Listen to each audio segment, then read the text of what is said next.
Сайн уу найзуудаа, намайг Намин гэдэг. Би 6 настай. Би одоо танад гэр бүлээ танилцуулъя. Манай аавыг Миндэр гэдэг. Би аавтайгаа шатрах болох дуртай. Манай аав цэрэгт ажилладаг. Харин манай ээж Нүжиг Саран гэрэл гэдэг. Манай ээж үнэхээр хөөрхөн. Би ээжтэйгээ зураг зурах дуртай.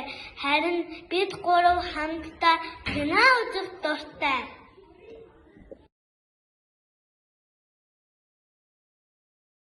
Сайн уу найзуудаа, намайг Намин гэдэг. Би 6 настай. Би одоо танад гэр бүлээ танилцуулъя. Манай аавыг Миндэр гэдэг. Би аавтайгаа шатрах болох дуртай. Манай аав цэрэгт ажилладаг.